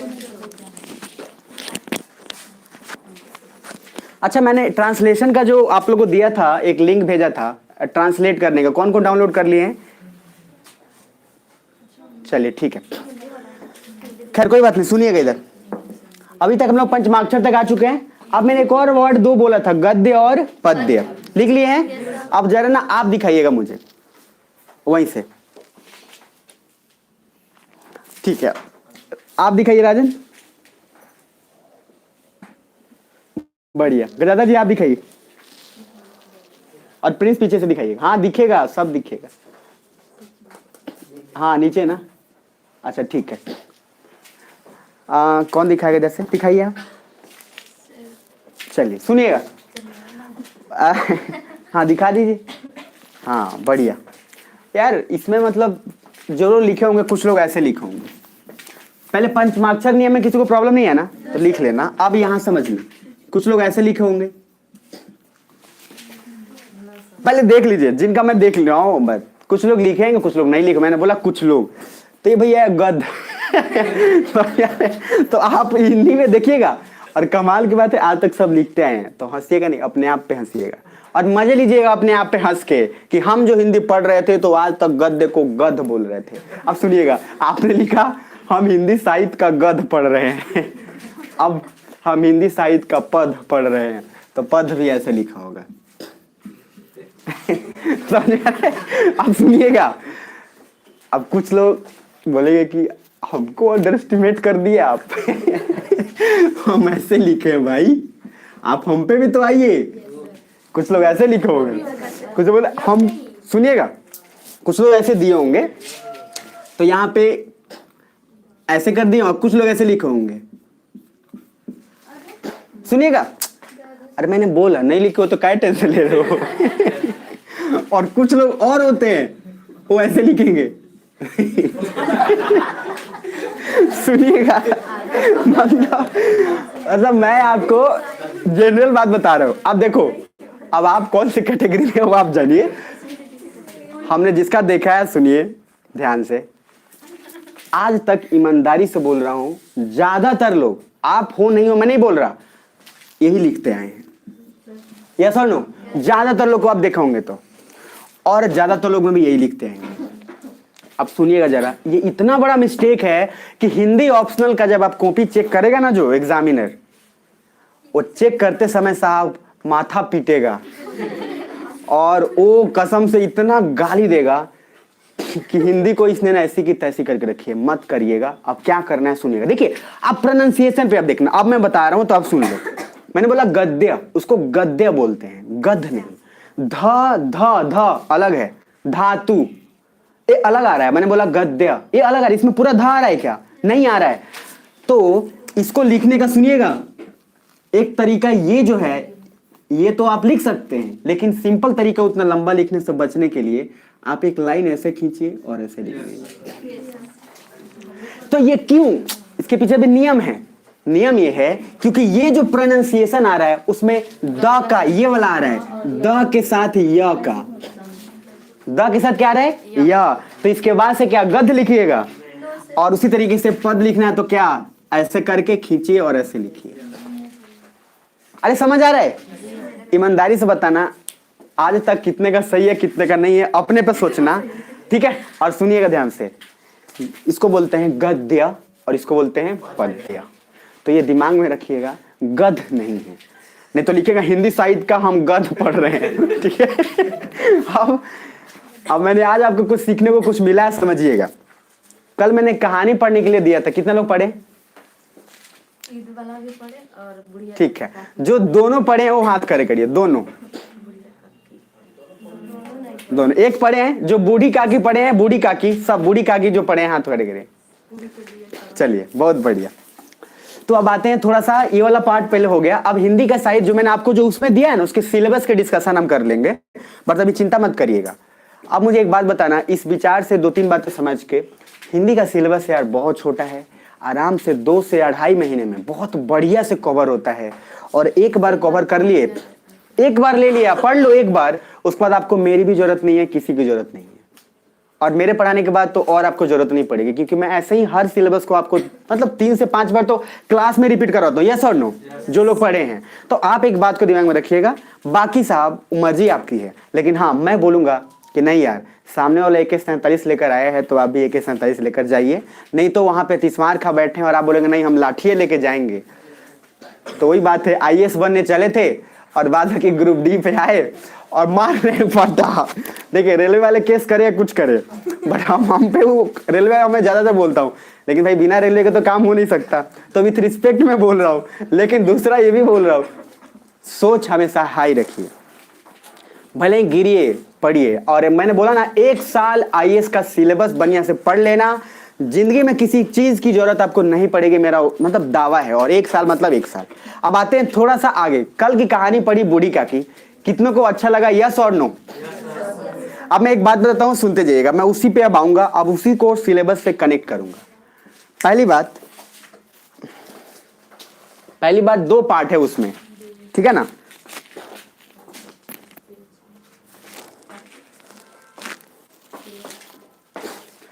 अब 2 पार्ट है, कोई बात नहीं, 2 पार्ट है। देखिए एक है पद्य वाला पार्ट और एक है गद्य वाला पार्ट, ठीक? तो जो पद्य वाला पार्ट है और जो गद्य वाला पार्ट है, हम लोग पहले गद्य को पाठ पढ़ते हैं। अब गद्य में 2 तरीके का होता है, सुनिएगा। आप कथा सुने होंगे, कथा और कहानी। तो आधा से ज्यादा लोगों को लगता है कथा कहानी सेम ही तो बोल रहा है। कथा और कहानी में बहुत फर्क है, जो मैं आपको बताऊंगा, ठीक? अब सुनिएगा, इसको IR से कैसे कनेक्ट किया जाता है हिंदी साहित्य को जरा समझ लीजिएगा। तो पहले हम लोग गद्य का पूरा पाठ पढ़ेंगे, पूरा गद्य पढ़ने के बाद फिर हम लोग अंतिम में पद्य पढ़ेंगे, और फिर इसमें एक और लेखन शैली होता है जिसमें निबंध वाला पार्ट, वो उसके बाद आराम से वो कवर हो जाता है, ठीक? तो अभी आराम से इस बात को समझिएगा, जो गद्य वाला पार्ट है, उस गद्य में 2 तरीके का दिमाग में रखिएगा, कथा और कहानी। तो कथा और कहानी में हम लोग, कथा मतलब देखिए क्या होता है, पहले समय और अभी के समय में क्या फर्क है। कथा जैसे होता है, आप कौन से लोग इसमें जो पंचतंत्र पढ़े हैं या किताब का नाम सुने हैं? सुने हैं? विष्णु शर्मा पंचतंत्र का नाम सुने? देखो सुनिएगा, पंचतंत्र उसके बाद और भी सारे हैं, बट आप इस बात को पहले समझिएगा। ये सब सुन रहे हो ना?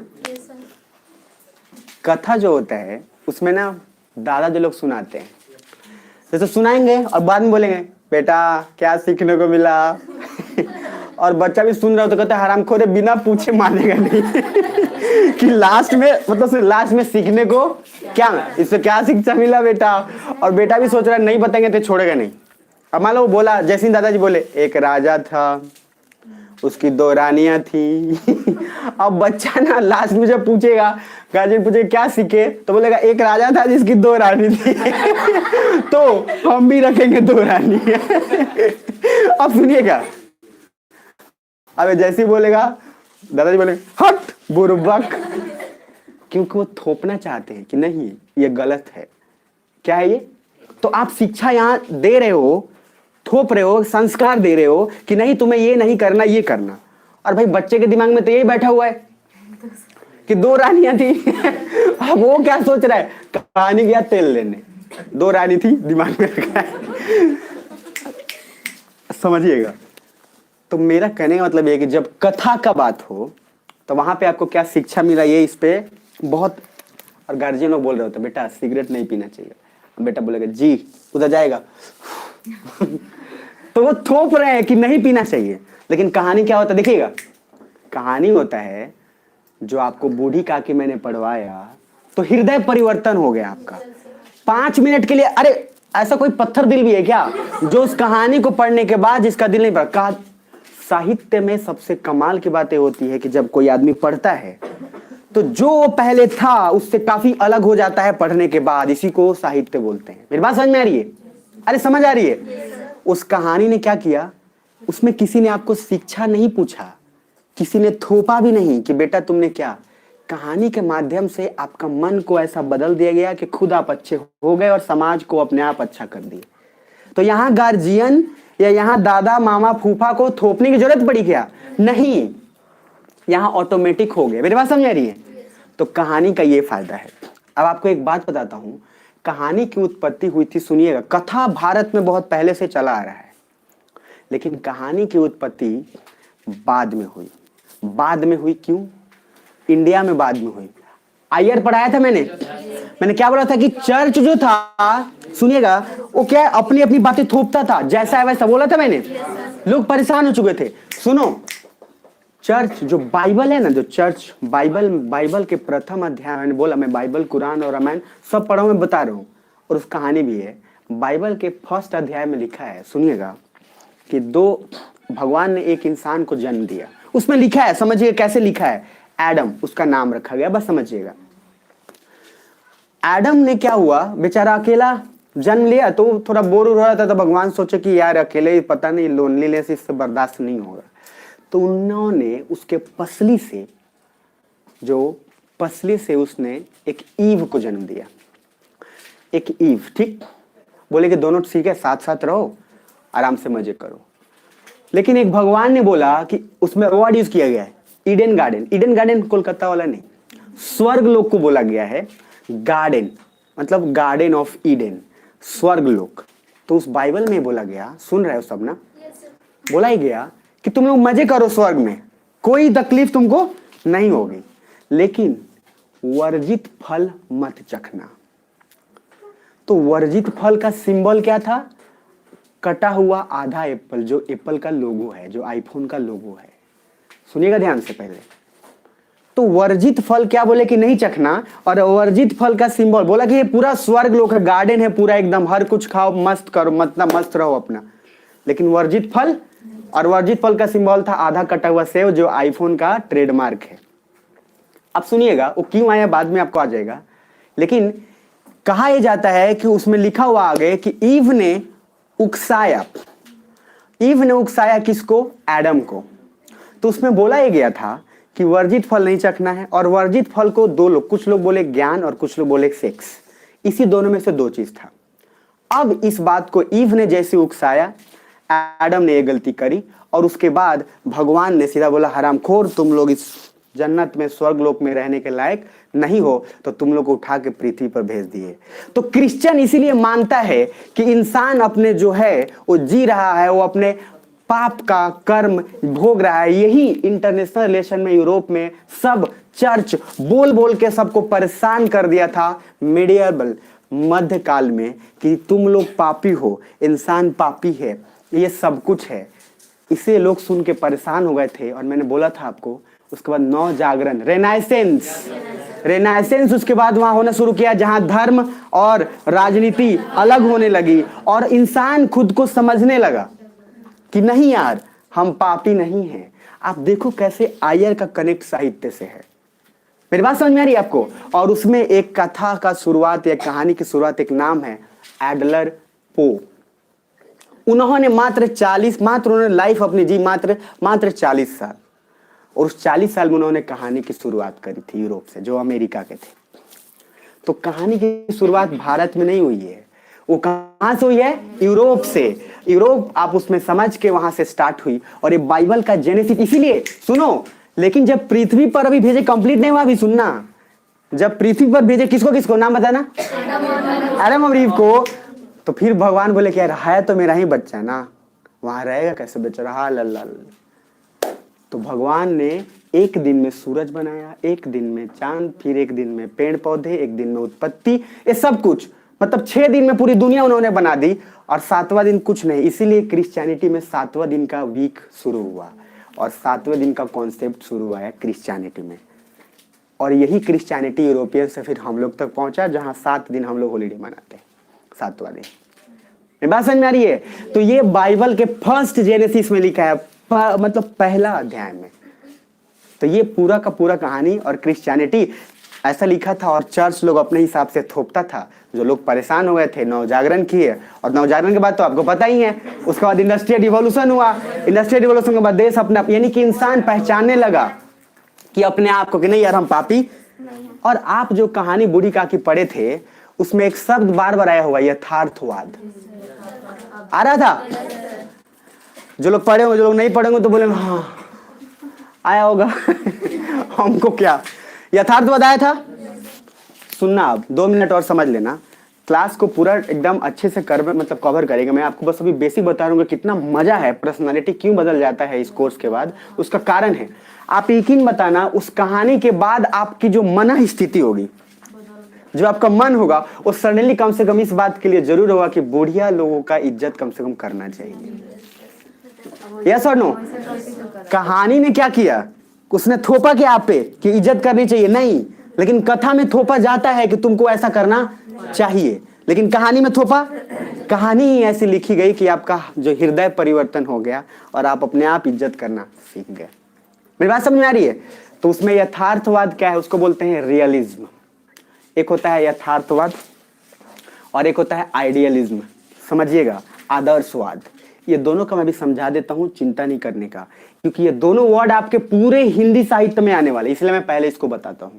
और एक और उसके बाद एक वर्ड आएगा आपका, 2 चीज, एक होता है सब्जेक्टिविटी और एक ऑब्जेक्टिविटी।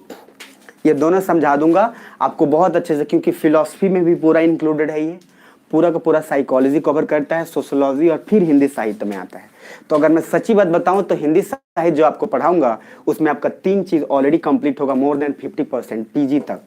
पहली बात फिलॉसफी, सोशियोलॉजी और साइकोलॉजी, ये पूरा का पूरा मिला के यही पर्सनालिटी डेवलपमेंट का कोर्स यहाँ से बन के आता है। और ये चीज आपको पर्सनालिटी डेवलपमेंट के लिए मैं बोला ना, दिल्ली में लाखों रुपए मिलते हैं। मैं लेता हूँ, लिया हूँ, तो मैं अपना जानता हूँ इस बात को। लेकिन मैं एक ही चीज सोच के आया ना, वही बोला कि चाणक्य का क्या स्टेटमेंट था, मातृभूमि वाला। ये मेरे को बहुत खल गया अंदर से। सही बात है कि तुम जिंदगी में कुछ भी कर जाओ, लेकिन अगर अपने मातृभूमि का ऋण नहीं चुका पाए तो तुम कुछ नहीं कर पाए, क्योंकि मातृभूमि के बिस्तर पे ही तुम्हें सुकून की नींद आती है। चाहे तुम कहीं चले जाओ, तो भैया ऋण अपने को चुकाना है। समझ में आ रहा है? और मैं ऋण चुकाने का क्या है, गरीबी हटाने के लिए मैं 1 लाख 10 लाख कोई नहीं दे सकता। सिंपल सा बात है, हर घर में एक ऑफिसर बना दो, गरीबी अपने आप ठीक हो जाएगी। बात है कि मैं 10 लाख देके क्या करूंगा आपको? कुछ नहीं करूंगा और अपाइज बनाऊंगा। अब आगे मैंने 2 वर्ड बोला, उसको समझा देता हूं आपस में। अब जो थोड़ा कहानी जो बताया हूं, मैं 2 मिनट दे रहा हूं, आप रिकॉल करके जो मैं बोला हूं खुद से लिखने की कोशिश करिए, तो क्या लिखते हैं नहीं लिखते हैं। मैंने बाइबल की कहानी बताई आपको, जेनेसिस, पंचमा अक्षर का नियम बताया, वो आपने लिखा कि नहीं, ये आपने। बाइबल की स्टोरी है जो भी, 2 मिनट में आपको जो याद आ रहा है जितना सब कुछ वो लिखिए खुद से। कौन सा वो वाला कहानी जो भी अभी जो नहीं बाइबल वाली जो बताया मैंने कि जो एडम और ईव की जो कहानी मैंने बताई हो, अरे यही हो ना सब, सो तो नहीं गए हो। 2 मिनट में सिर्फ लिखने का देखना, आपको पता चल जाएगा कि आपकी हिंदी पहले से कितनी बेहतर है क्या नहीं। बस 2 मिनट टाइम गिन के, मतलब उसमें 1 सेकंड भी ज्यादा नहीं। 11:14 हो रहे हैं। कि ईमानदारी से बताना, किसी को उम्मीद हुआ कि लगभग 1.5 घंटे 1 घंटे बीत गया? फिर सिर्फ बाइबल का बताऊंगा। क्या क्या? हाँ बाइबल वाली, क्योंकि ये अभी आएगा। जल्दी से लिख लीजिए फटाक से।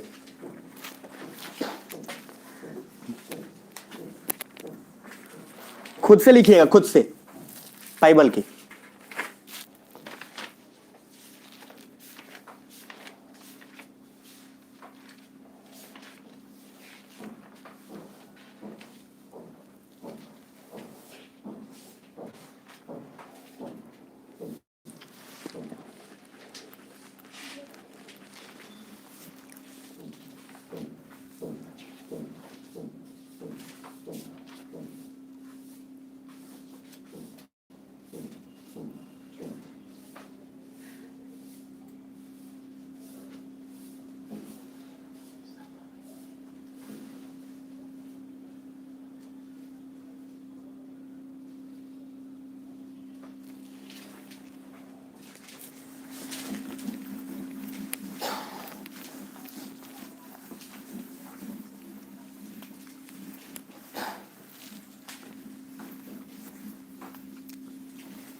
सबका पेन चल रहा है ना?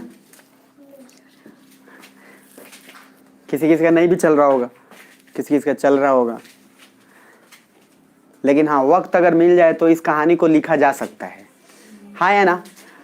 आप लोग में से एक बात अब सुनना दिमाग में, जहां तक भी आप लिखे हैं छोड़ दीजिएगा वहां तक। उसके बाद अगर आगे लिखना होगा तो उतना गैप छोड़ दीजिएगा। अब मुझे ईमानदारी से सब लोग बताना कि आप लोग को ऐसा फील नहीं हो रहा कि जो चीज मैंने बताया उसको लिखा जा सकता है, भले थोड़ा और मिले तो, एक एक पर्सन को। तो आप बताओ, ऑप्शनल अगर मैं ज्योग्राफी इतना देर बताता ना तो शायद इस बात की गारंटी मैं नहीं लेता कि आप लिख पाते। लेकिन ये चीज आप अपने हिसाब से लिख सकते हो। और अभी मैं सबकी कॉपी भी चेक करूंगा ना तो इसी कहानी को सबने अलग अलग तरीके से लिखा होगा, मैं गारंटी बता रहा हूं। और उसी पे नंबर मिलता है। कम से कम किसी को रटने की जरूरत पड़ी क्या? नहीं, कि नहीं हम एक लिखेंगे तभी हमको नंबर मिलेगा।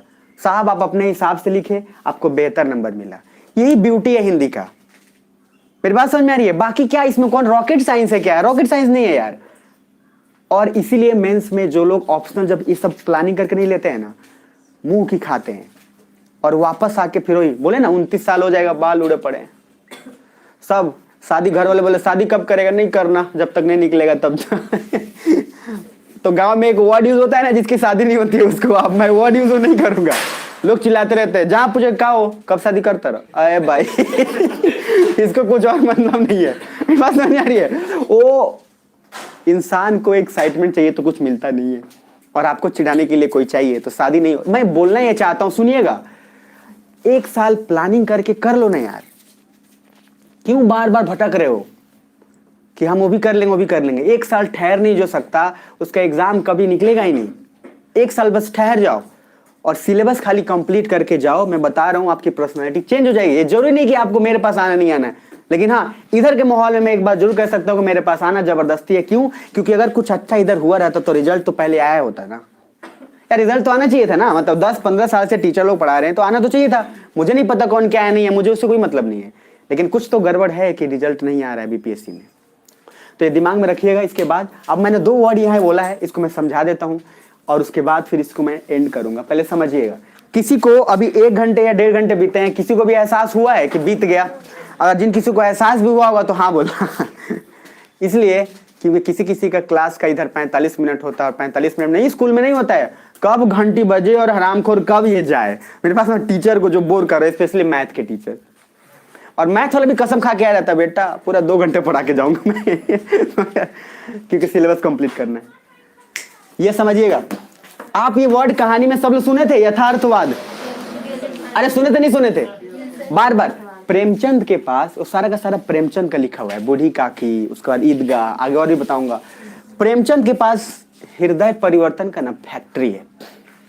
उनकी कहानी ऐसी है कि वो हृदय को परिवर्तन कर देंगे जबरदस्त, और लास्ट में आपको सुकून भी दे देते हैं कि उसके बाद रूपा ने, आ रहा समझ में, भर भर के कचौड़ी लाए और उसको सजा के थलाई में, मतलब थाली में दिया। अब समझना, एक बात सुनना, मैंने बोला रियलिज्म और ये क्या बोला, आदर्शवाद। मतलब होता है क्या? आप में से कितनों लगता है कि मूवी में गाली नहीं होना चाहिए? गाली नहीं होना चाहिए। एक मूवी आई थी दिल्ली वेली, भर भर के गाली थी। आमिर खान साहब ने उसका प्रोडक्शन किया था। अब सुनिएगा, उसके बाद एक मूवी है गैंग्स ऑफ वासेपुर। बाप का, दादा का, सबका बदला लेगा तेरा है फैजल। अब समझिएगा फैजू, देखिए याद भी है। अच्छा, कभी आप लोग सुनिएगा, इस चीज को आप कनेक्ट करिएगा इस चीज से। तो जो रियलिज्म है, आप एक बात सोच के देखना, रियलिज्म और आपका आइडियलिज्म, मतलब यथार्थवाद और आदर्शवाद में, आदर्शवाद में लोग बोलेंगे कि गाली नहीं होना चाहिए क्योंकि समाज पे इसका असर बुरा पड़ेगा। समझिएगा, कॉन्सेप्ट भले ही आसान है, बहुत मजेदार है। समाज पे क्या असर पड़ेगा? बुरा। लेकिन एक बात बताओ, गाली तो लोग देते हैं ना? अरे देते नहीं देते? अब आप लोग में से एक क्वेश्चन पूछ रहा हूं, पहले बताना, किस किस को एक बार प्यार हुआ है? सुनना ध्यान से। अरे भाई हाथ खड़े करो, मतलब जिसको अरे देखो, अरे दोनों साइडेड होना चाहिए, मतलब अगर वन साइडेड भी है उसको भी कंसीडर किया जाएगा। मतलब होता नहीं है, लड़का हम चाह रहे थे तो उधर से कुछ था नहीं, भाव ही नहीं दिया, तो कोई वो भी चलेगा। तो किस किस को एक बार प्यार हुआ है? हाथ खड़े करो अब सब लोग, अरे आगे आगे, जो ईमानदार, अरे ईमानदारी से भैया, टेंशन नहीं लेना है। बहुत इतने 1 2 3 4 5 6 माने 7 लोग, 8, एक और उठ रहा है, 9, कुछ लोग ऐसे भी हैं, ठीक है अरे शर्माना नहीं है क्योंकि बच्चे हो क्या नहीं। और मेरी माहौल और उस तरीके का, जो याद रखिएगा, जो लोग ओपन नहीं होते वो कंजर्वेटिव होते हैं, और जो कंजर्वेटिव होते हैं करप्शन वहीं से निकलता है, ठीक है ना, क्योंकि वो स्ट्रेस क्रिएट करेगा और आप फिर गलती करेंगे। तो ये क्वेश्चन तो ठीक है, क्या पूछा? जिसको पहली बार प्यार हो, दोनों साइड में से किसी साइड होना चाहिए। मतलब आप चूंकि आई थी खाना खाने, हम देखे, हमको पसंद आए, बाकी उसमें भाव नहीं दिया। अब ये भी कंसीडर, तो 7-8 लोग, सुनना ये इंपॉर्टेंट है। अब बताना ऐसे कितने लोग हैं जिनको 2 या 3-4 बार प्यार हुआ है? ठीक है, कुछ लोग हाथ खड़े कर रहे हैं, चलिए मतलब अरे आराम से खड़े करिएगा, वो नहीं होगा। अब पूरा हक है, सुनिएगा, फैमिली है और बोले ना, ये सब सारी चीजें हम लोग डिस्कशन नहीं करते, लेकिन बहुत चीज करते हैं। तो जो डिस्कशन नहीं करते वो गलती करते हैं, यहीं पे रखिएगा। और इसका पीछे एक कारण लो, ऐसे नहीं पूछना।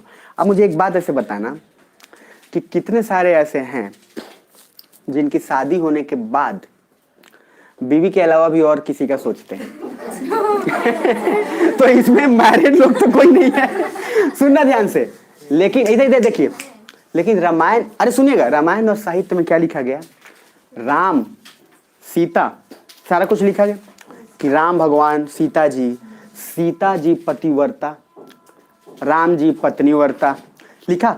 भाई साहब इधर लिखा हुआ ये है, आदर्शवाद ये कहता है कि पत्नी को सपने में भी पत्नी आना चाहिए। आदर्शवाद का मतलब क्या है? कि समाज सब अच्छा है और सब कुछ अच्छा होना चाहिए, एक शिक्षा अच्छा मिलना चाहिए, ये क्या है? आदर्शवाद। अब इसका दूसरा पहलू आइए यथार्थवाद पे। लेकिन क्या वाकई में समाज ऐसा है? आप इस बात पे यथार्थवाद वाले में जबरदस्त, इसमें बहुत सारे फिलोसोफर के नाम बताऊंगा, जबरदस्त बोलते हैं हमको आदर्श उदर्श से गया तेल लेने, हम तो वही सही तरीके से दिखाएंगे जो समाज में हो रहा है। तो जो बोला जाता है ना कि फिल्म आईना होता है समाज का, वो एक्चुअली यथार्थवाद के कारण होता है। सुनिएगा ध्यान से, वो आदर्शवाद नहीं। आदर्शवाद क्या बेटा, सब ठीक हो रहा है, सब ठीक हो रहा है। प्रेमचंद के हर कहानी में आपको लास्ट में क्या मिला? कि रूपा गई और थाली भर के खिलाई। ईदगाह में भी देखोगे लास्ट में गई, उसकी दादी बहुत खुश हुई, गले से लगाया, प्यार बरसाया, यहां तक ठीक। लेकिन क्या वाकई में सारा समाज ऐसा है? इसीलिए प्रेमचंद पहले आदर्शवाद के पिटारा थे, लेकिन कहानी लिखते लिखते वो गए कफन। एक कहानी में आगे दिखाऊंगा, कफन में देखे वो भूखे से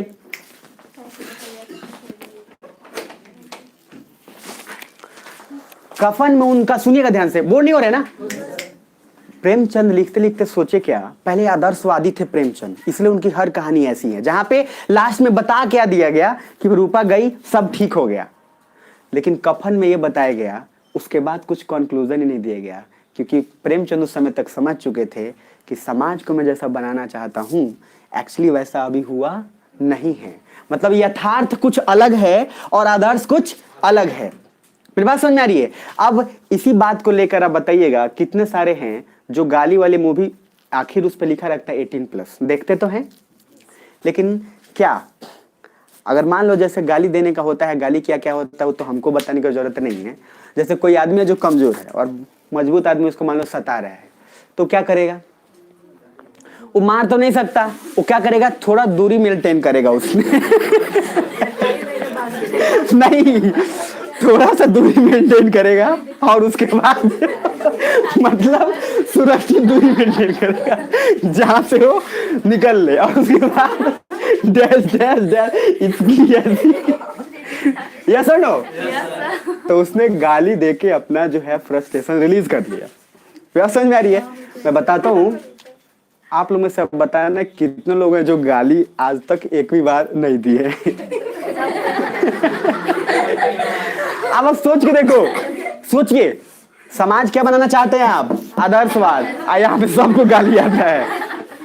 मैं कहना चाहता हूं आदर्शवाद हो, सुनिएगा, जो समाज को आप बनाना चाहते हैं, देना चाहते हैं।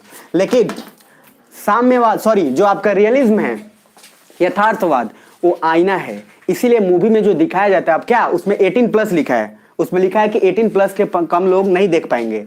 ठीक, वो अलग बात है कि गांव में होते तो भैया 13 वाला भी दिख रहा है, 12 साल का वो भी देख रहा है साथ में। लेकिन एक बात बताओ, डोरेमोन बच्चे देखते हैं?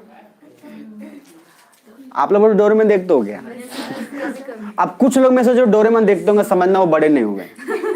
अब सुनिएगा ध्यान से यार, अब जो यथार्थवाद है, आखिर वो भी मूवी जो गैंग्स ऑफ वासेपुर पूरा हिट हुआ कि नहीं? हिट हुआ कि नहीं भाई? हिट क्या उसमें के पूरे हीरो चमक गए। नवाजुद्दीन सिद्दीकी का भी अलग स्टैंड आ गया, मनोज बाजपेयी भी निकल गया, पंकज त्रिपाठी भी, तीनों गैंग्स ऑफ वासेपुर से बाहर आ गए और सब लोग वाह वाह आ गया। तो आदर्शवाद में कहने का मतलब ये है, हर इंसान को अपना यथार्थ मतलब सच जानने का हक है। तो मूवीज जो बनाया जाता है वो जब आईना दिखाया जाए वो यथार्थवाद है। और यथार्थवाद का फायदा ये है, अब कोई ऐसा बच्चा सोचना जो 4 साल से पूजा पाठ, पापा हाँ पापा, जी पापा, ना पापा, हाँ मम्मी करता आया हो, सडनली जब वो 15, 16, 17, 18 साल का होता है, उसके बॉडी में चेंजेस होगा। अब उसको लगेगा ये पाप है। उसको क्या लगेगा? पाप है। क्यों? क्योंकि बचपन से तो सिर्फ यही दिखाया है कि हाँ पापा, पूजा, ये हवन, ये सब। तो गिल्ट को महसूस कम कराने के लिए यथार्थवाद बताता है कि तुम चिंता मत करो, क्योंकि लाखों लोग के साथ ऐसा होता है। मेरी बात समझ में आ रही है? नहीं तो गिल्ट में मर जाएगा। कि यार ये मेरे ही साथ ऐसा क्यों हो रहा है, लेकिन यथार्थवाद जब दिखाओगे तभी ना पता चलेगा उसको कि यार मैं पहला इंसान नहीं हूं जो ये महसूस कर रहा हूं, लाखों लोग हैं जो महसूस कर रहे हैं। तो यथार्थवाद आपके गिल्ट को कम करता है। आ रही समझ में? ताकि हर बच्चा बच जाए। जबकि आदर्शवाद आप जैसा बनाना चाहते हैं, लेकिन सिर्फ आदर्शवाद से ऐसा थोड़ी है कि हर तरफ राम सीता ही चल रहा है, नहीं है। यहाँ तो एक एक क्या है कहानी आपको भी पता है, बगल वाला किसी ट्रिपल वाले के साथ लगा हुआ है, कोई और उधर लगा हुआ, मतलब सब अलग अलग अपना इन्वॉल्व है। और यार कसम खाते हैं, जानू मेरे लिए सिर्फ तुम ही हो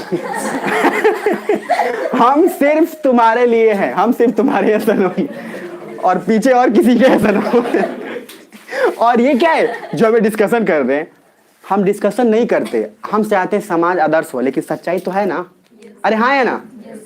तो यथार्थवाद जानने का हर किसी को हक है। और सीधा सा बात है 18+ इसलिए दिया जाता है, आप देखिए, क्योंकि आप मूवी थिएटर में जाएंगे तो वहां देखने नहीं दिया जाता है। आप अगर 18+ के हैं तो आईडी कार्ड चेक किया जाएगा। इधर तो खैर चल जाता है, मोतेरो तेरे में कौन पूछता है, चलो 10 साल चल चल चल।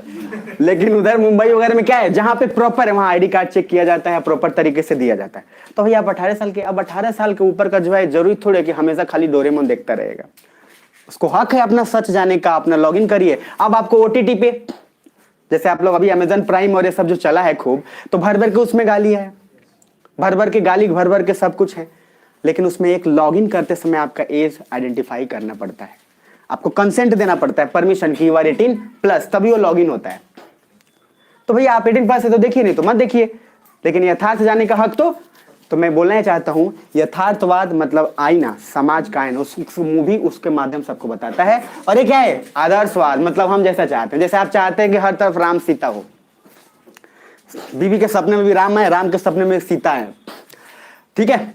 बात बाकी तो आपको कहानी पता ही है नहीं, कहावत है पहले का जो एक चुटकुला जो आप लोग सुनोगे, आप लोग तो मेरे से भी भयंकर सुनोगे, तो मैं थोड़ा सा कायदे में सुना हूं तो बता देता हूँ तो कायदे में नहीं है कि एक ऐसा एक जोक बनाया गया था जिसपे बोला गया था कि पहले की लड़कियां जो होती थी या पहले के लड़के जो होते थे तो चिल्लाते थे और गाना गाते थे कि मतलब आजा मेरे साजन तेरा इंतजार है, ठीक है, ऐसा कुछ। और अभी गाते हैं, अभी लड़की, दोनों पे जेंडर इक्वलिटी, दोनों। अभी क्या गाया जाता है, आजा मेरे साजन बनने चौथा तैयार है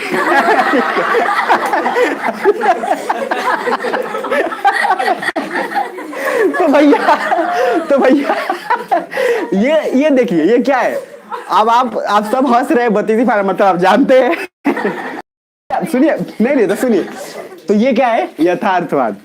और एक लिटरेचर में तो आपका बेसिक है, जिससे और इंटरेस्टिंग और आपको अपने आप को बेहतर आप जान जाओगे। अब लास्ट बार बूढ़ी काकी के बारे में सोच के मुझे बताना, सबका हृदय परिवर्तन हुआ था? ऐसे ये पहला आप सोचो, ये डेमो है, मैंने तो अभी पढ़ाया भी नहीं है आपको, लेकिन आप सोच के देखिए ऐसी कितनी सारी स्टोरीज आपके पास आएंगे जो आपके पर्सनालिटी को चेंज कर देंगे। अब लास्ट बार यस और नो में जवाब देना, मजा आ रहा है या नहीं? यस और नो? इसको पूरा अच्छे से कवर करेंगे। बाकी जो सिलेबस आपको मैंने दिया है, इस सिलेबस का डिस्कशन सुनिएगा, आराम से उसमें करेंगे। अब आप उसमें देखोगे ना तो 2 खंड है, सुनिएगा, पद्य खंड, गद्य खंड। तो अब कोई गद्य नहीं बोलेगा, बोलेगा क्या? उधर आपको तीनों वर्ड याद रहेंगे। जो मैंने पढ़ाया है उसको मैं अभी समअप कर रहा हूँ, सुनिएगा प्लीज। अब ये लास्ट का जो समअप मैं करता हूँ वो हमेशा बोलता हूँ बहुत इंपॉर्टेंट होता है, क्योंकि 5 मिनट पिछले 2 घंटे का पूरा सार होता है। हाँ, मैं सब्जेक्टिविटी और ऑब्जेक्टिविटी का भी आपको अभी बता दूं या कल बता दूं?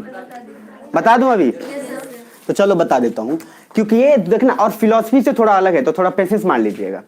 तो एक है सब्जेक्टिविटी और एक है, और सब कुछ मैं लिखवाऊंगा तो इसीलिए आप चिंता मत करना। ऑब्जेक्टिविटी होता है वस्तुनिष्ठ और ये है विषयनिष्ठ। इसको कुछ और भी बोलते हैं हिंदी में, आ जाएगा, चिंता मत करना। मैं थोड़ा बस मोटा मोटा भी आपको बताता हूं, उसी से आपको आइडिया लग जाएगा। और ये सारा कुछ जो मैंने लिखा है ना, सब कुछ मैं लिखवाऊंगा, प्रॉपर नोट्स दूंगा आपको, तो चिंता नहीं करनी, सारा कुछ आएगा। बाकी जहां आपको समझ में अपने से लिख लेना बाद में। ऑब्जेक्टिविटी क्या है? वस्तुनिष्ठ। मतलब सुनिएगा, ऑब्जेक्टिविटी या ऑब्जेक्टिव मतलब होता है जो सबके लिए एक हो। सबके लिए क्या हो? जैसे मैंने बोला दिल्ली भारत की राजधानी है। अब कोई बोला मेरे विचार से भारत की राजधानी भोपाल है, तो आप क्या करोगे? पहले पागलपन में फोन करोगे और बोलोगे कि इसको ले जाइए क्योंकि समाज के लिए खतरा है है ना?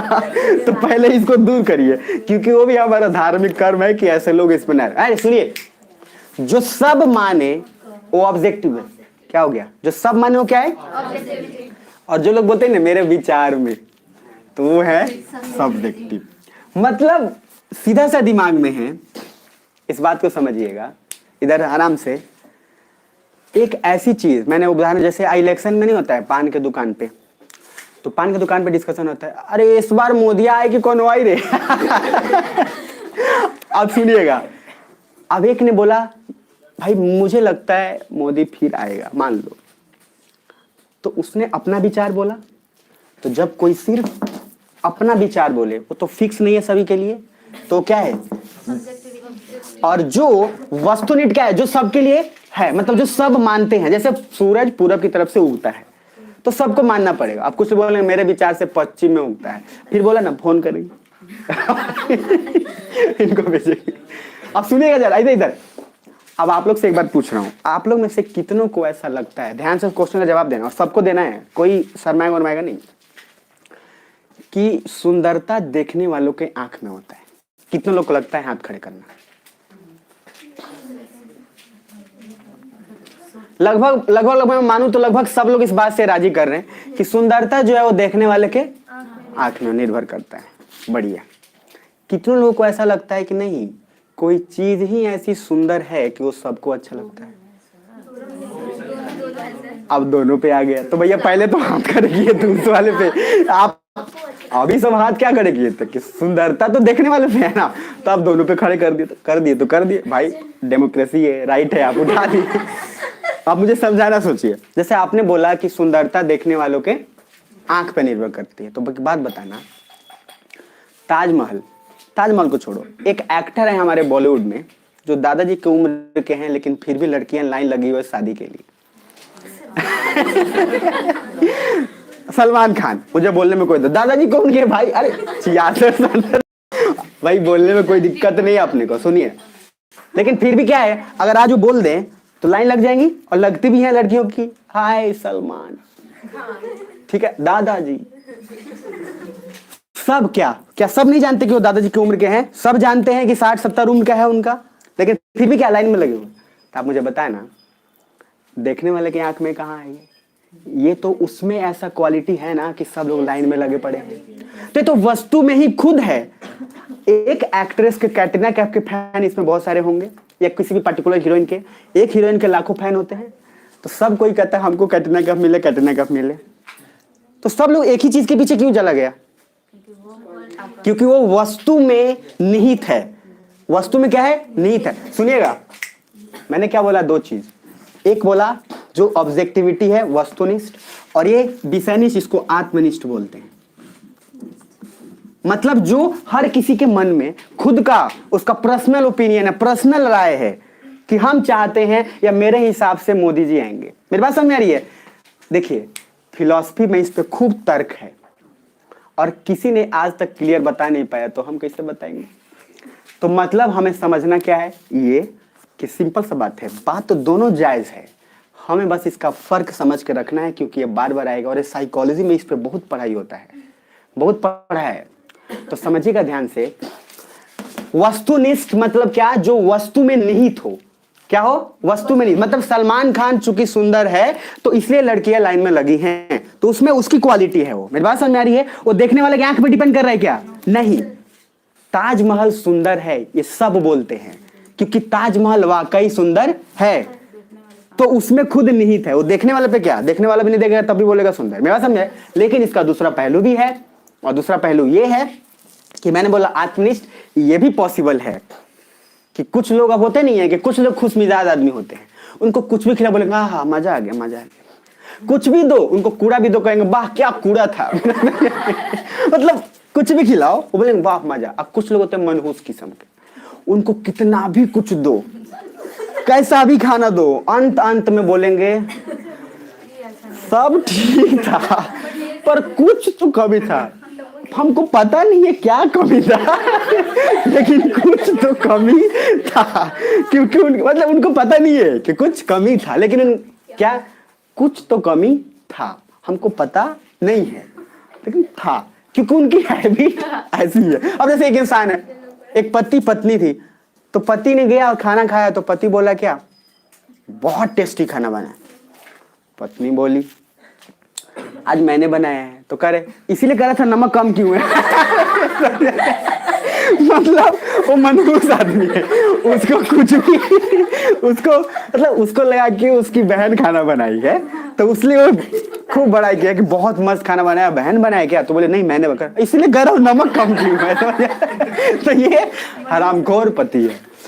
कहने का मतलब ये सुंदरता भैया ये दिमाग में रखिएगा, देखने वालों के आंख पे करता है, अगर देखने वालों के निर्भर करे जो वो है आपका क्या ऑब्जेक्टिविटी, और जो वस्तु में खुद निहित हो, दिमाग में रखिएगा, मतलब आत्मनिष्ठ हो। जैसे कि आप सलमान खान के पीछे लाइन लगी हुई है, लोग जानते हैं दादाजी उम्र के हैं फिर भी ये कर रहे हैं। मेरी बात समझ आ रही है? अभी मैंने 2-3 चीज बताया, यथार्थवाद और आदर्शवाद। समझ आया क्या? मैं पूरे कहानी को एक बार समअप करता हूं और सुनिएगा। आज का जो कॉन्सेप्ट डिस्कशन हुआ, हिंदी क्यों ले, तो हिंदी लेने का कारण आपको पूरा मार्क्स 305 ऑप्शनल के स्कोर और डिटेल्स आपके पास पहुंच गए कि हिंदी लेने का क्या कारण है। दूसरा, बीपीएससी में कंपलसरी पेपर होगा ही होगा। प्लस तीसरी चीज, हिंदी स्टैटिक है, छोटा है, बदलने की जरूरत आपको नहीं पड़ेगी। प्लस आंसर रटा रटाया आपको नहीं चाहिए, आप अपने हिसाब से अपना नॉलेज वहां पे दे सकते हैं। यस और नो?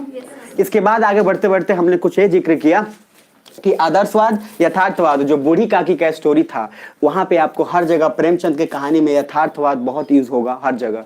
ये मैंने कॉन्सेप्ट यथार्थवाद और आदर्शवाद समझाया कि हर समाज जरूरी नहीं है कि आदर्श हो ही, क्योंकि समाज के अंदर और भी चीजें होती हैं, और यथार्थवाद इसको पूरा समाज का आईना सही तरीके से दिखाता है, जो कि मूवीज के माध्यम से या और किसी कैरेक्टर में। यहाँ तक ठीक? उसके बाद मैंने सब्जेक्टिविटी और ऑब्जेक्टिविटी, ये पूरा कॉन्सेप्ट समझ में आया यहाँ तक। कल और उसके आगे का डिस्कशन हम लोग बहुत बेहतर ढंग से करेंगे। लास्ट बार बोल रहा हूं, मजा आया क्या? रिस्पॉन्स मुझे चाहिए थोड़ा सा, एक बार एनर्जी से बोलना, सुस्त में भी। लास्ट बार, यस और नो? चलिए ठीक है, तो फिर उसके बाद मिलते हैं अगले क्लास में, और तब तक कुछ नोट्स और बुक है वो मुझे देना है आप लोग को, तो मैं अगले ही देता जाऊंगा। जैसे उसमें कहीं की भी बुक है, हिंदी के 5-6 सब बुक है, वो मैं आपको दूंगा, ठीक है? तब तक सादा पेज रखिएगा और पीछे का आईआर रिवाइज कर लीजिएगा, क्योंकि हिंदी साहित्य में आईआर का रोल बहुत है, और आपको समझ में आएगा कि क्यों वहां रेनाइसेंस देखे कैसे कनेक्ट हुआ, नव जागरण, तो कनेक्ट इधर पूरा होगा, इसलिए रिवाइज कर लीजिएगा, ठीक है? चलिए।